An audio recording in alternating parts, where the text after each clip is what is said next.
നമസ്കാരം. ഇന്ന് സംഭവിച്ച പ്രധാനപ്പെട്ട 10 വാർത്തകളിലേക്ക് ടുഡേസ് ഹൈലൈറ്റ്സ് ആരംഭിക്കാം. സ്വാഗതം. ചാലക്കുടിയിൽ ദുരൂഹ സാഹചര്യത്തിൽ മരിച്ച നിലയിൽ കണ്ടെത്തിയ റിട്ടയർഡ് ഫോറസ്റ്റ് ഉദ്യോഗസ്ഥന്റെ മരണവുമായി ബന്ധപ്പെട്ട് ഒരാൾ പോലീസ് കസ്റ്റഡിയിൽ.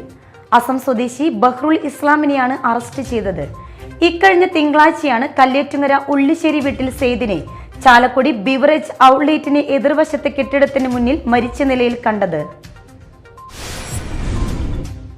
കുന്നുംകുളം അഞ്ഞൂർ കമ്പനിപ്പടിയിൽ കാറും സ്കൂട്ടറും കൂട്ടിയിടിച്ച് അപകടം. സ്കൂട്ടർ യാത്രികനായ യുവാവ് മരിച്ചു.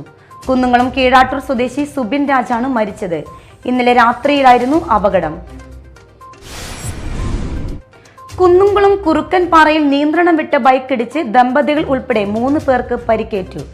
കുറുക്കൻപാറ സ്വദേശി ജെയ്സൺ, ഭാര്യ ജെയ്നി എന്നിവർക്കും ബൈക്ക് യാത്രികൻ ഗുരുവായൂർ സ്വദേശി യദുവിനുമാണ് പരിക്കേറ്റത്.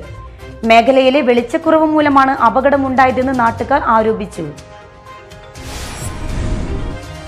ചാവക്കാട് താലൂക്ക് ആശുപത്രിയിൽ തലവേദനയ്ക്ക് കുത്തിവയ്പ്പെടുത്ത 7 വയസ്സുകാരന്റെ കാല് തളർന്നെന്ന പരാതിയിൽ ഡോക്ടർക്കും നഴ്സിനുമെതിരെ കേസ്.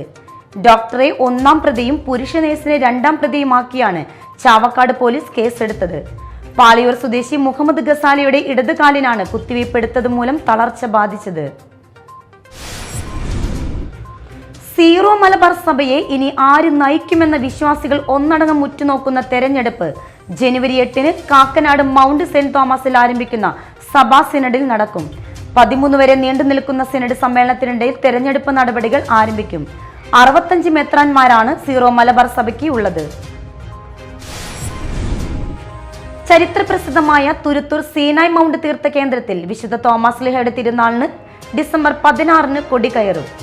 തിരുനാളിന് മുന്നോടിയായി പുതിയതായി നിർമ്മിച്ച പീഠത്തിൽ തോമസ് ലീഹയുടെ തിരുശേഷിപ്പ് സ്ഥാപിച്ചു. തീർത്ഥാടന കേന്ദ്രം വികാരി ഫാദർ ടോമി ശ്രാമ്പിക്കൽ നേതൃത്വം നൽകി. ക്രിസ്തുമസിനെ വരവേൽക്കാൻ ചാലക്കുടിയിൽ പുൽക്കൂടുകൾ ഒരുങ്ങുന്നു.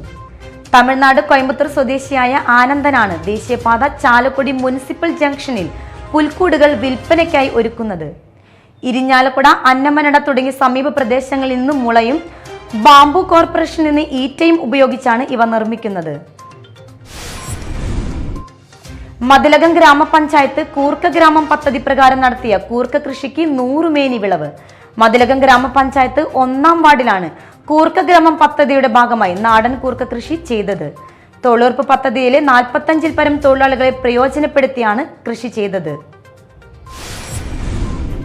കൊരട്ടി പോലീസ് സ്റ്റേഷൻ പരിധിയിലെ കുപ്രസിദ്ധ ഗുണ്ട മുരിങ്ങൂർ മുള്ളൻപാറ സ്വദേശി പൂഞ്ഞക്കാരൻ വീട്ടിൽ ജോസഫ് തങ്കച്ചിനെ കാപ്പ ചുമത്തി നാട് കടത്തി.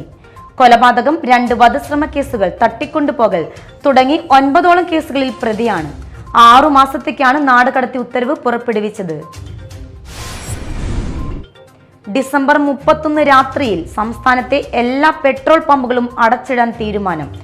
പെട്രോൾ പമ്പ് ജീവനക്കാർക്ക് നേരെയുള്ള അതിക്രമങ്ങൾ തടയാനാണ് അടച്ചിടുന്നതെന്നാണ് വിശദീകരണം. ഇത് സംബന്ധിച്ച ഔദ്യോഗിക പ്രഖ്യാപനം ഉടൻ ഉണ്ടാകും. മുൻകരുതലിന്റെ ഭാഗമായാണ് നടപടിയെന്ന് സംഘടന പ്രസിഡന്റ് ടോമി തോമസ് പറഞ്ഞു. ഹൈലൈറ്റ്സ് വാർത്തകളുടെ വിശദമായ റിപ്പോർട്ട് അടുത്ത ന്യൂസ് റൗണ്ടപ്പിൽ കാണാം. ടുഡേസ് ഹൈലൈറ്റ്സ് ഇവിടെ സമാപിക്കുന്നു. നമസ്കാരം.